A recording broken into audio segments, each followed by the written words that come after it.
Hey YouTube, welcome back to my show, The Leopard Cat, where we are fun, sexy, fearless, independent, and always opinionated. I am here to do my long-awaited review for Power, as you can tell by the title, Season 6, Episode 2. I've been behind a little bit, been busy, but these past 3 episodes have been everything. So let's get into it. I got my notes. Start by thumbsing up this video and subscribing if you haven't already. Click the notification bell as well. But Ghost goes back to see the car that he supposedly shot up with Tommy in it. He's feeling all regretful and everything like that. And it's just like, you didn't have to kill him, so why are you feeling like that? He's thinking he's dead. Jason snatches him up. Sorry, I can't talk today. And tells Ghost that he wants $100,000 every 2 weeks so he won't retaliate and kill Ghost for killing Tommy. And he's just like, crap, I'm going through this divorce. I don't have money like that. But it's like, you put it on yourself. All you do is think about yourself and your needs.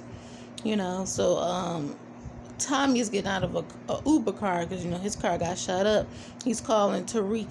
The Uber guy's just telling him, you a fake Eminem. And he's, oh, really? I'm going to give you 0 stars for that. He tells Tariq, tell that Uber driver, the Uber service, to give him 0 stars. He ain't no good. And basically he just thinks, he says, well, what's going on? What happened to the car? He goes, I'll tell you about it later.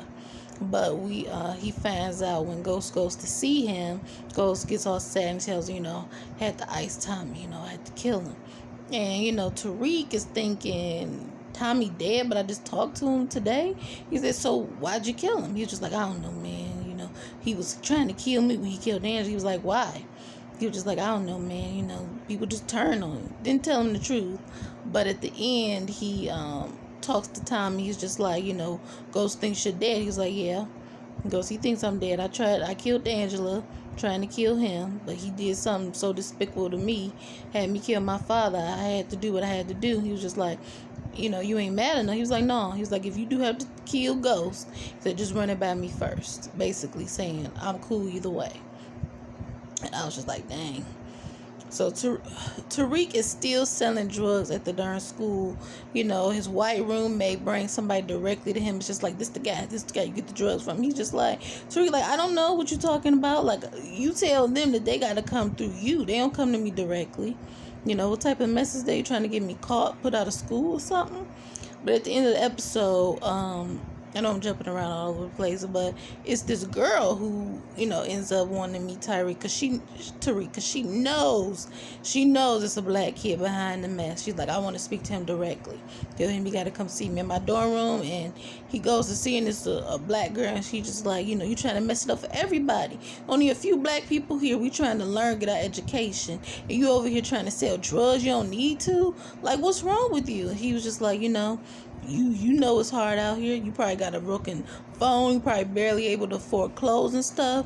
You want in on this business. You want me to help you get some extra ends? And she just goes, I ain't down with that. But at the end of the episode, she shows up to his dorm and just like, I'm in. And I'm just like, wow. You just got on him for selling drugs, being only one of the black students that's going to mess it up. You going to join him? I just can't even.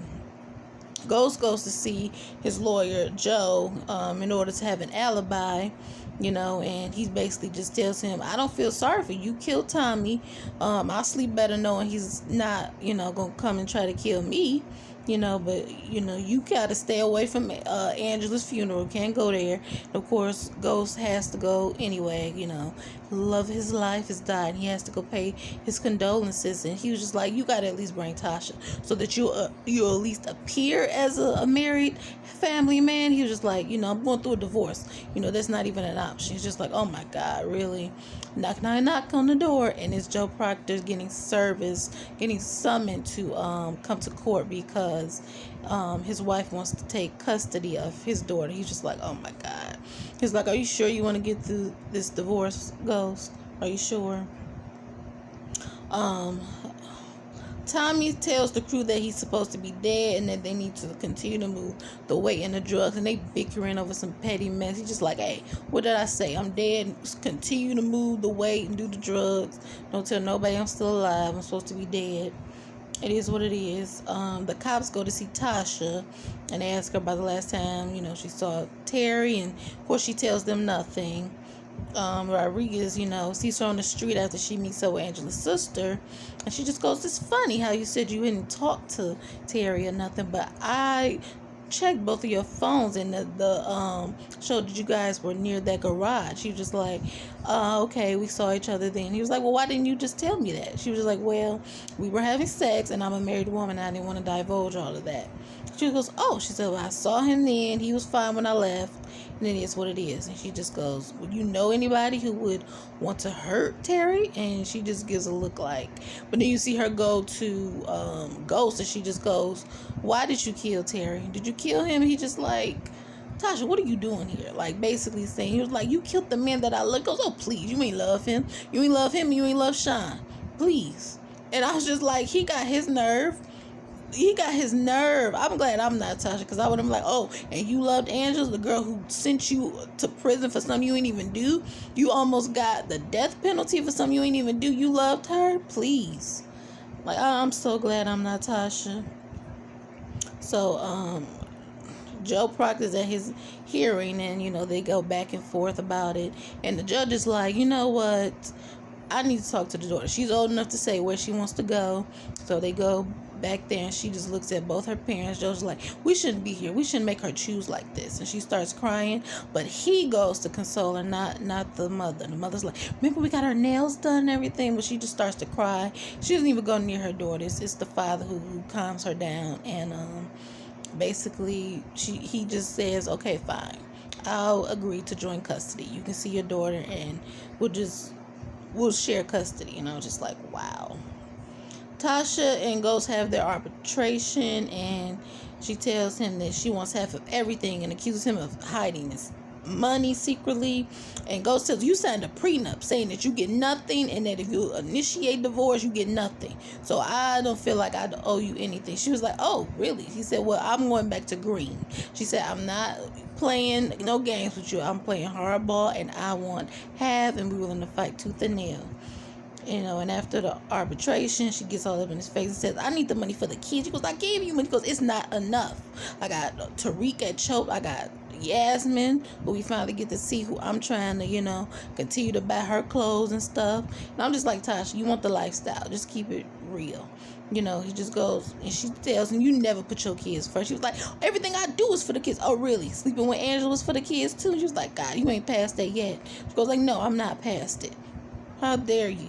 Ooh, Ghost get on my nerve. And, after all of that, he says, "I need you to go to the funeral with me." She's like, "Are you serious?" "Yes, we both innocent people. We want to appear innocent. Go to the funeral with me. Go to Angela's funeral." And I'm like, see, he only does stuff like this because she allows it. Because she should have been filed for divorce. First of all, why did she sign a prenup saying that she gets nothing if she initiates divorce?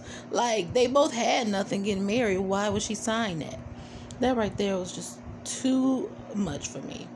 So, Tasha goes to see Keisha to see if Tommy's still alive, and Tommy's just like, "Hey, what up, Tasha?" And she just and Keisha just so rude to her, like, "Okay, bye.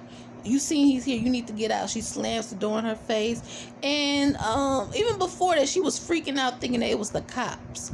And I mean, Tommy was just looking like, "God, this girl, she gonna get us busted. Like, she just too darn suspicious."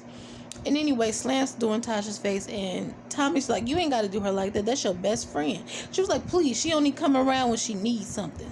Oh, forget her. You can't have nothing to do with her. You done with her and Ghost." And I was just like, really? And Tasha and Tommy text each other like, "We need to meet up. We need to talk." And so they meet up, and they in this dealership, and she tells him that, about the arbitration, and he goes, "Keisha keep riding me. She freaking out and all that." He was like, Keisha's all right. You got to buy something nice, make her feel important. She was just like, "It would just be so much better if my life, if Ghost was dead." He was just like, "What you saying, T? Like, you want me handle that?" He was just like, "I'm not saying anything. I'm just saying it'd be easier if he was dead." And Tommy's just like, "Okay." And then he starts to smoke a blunt. And she was like, Tommy, what are you doing? He was like, oh, my bad, my bad. And they in the freaking dealership in a car, sitting in the car. I'm like, Tommy is just too much. That's too hood with it. Like, for real. Sax gets Joe's ex to put a listening device on her daughter's backpack to spy on Joe, and she does. And I'm just like, she ain't no good.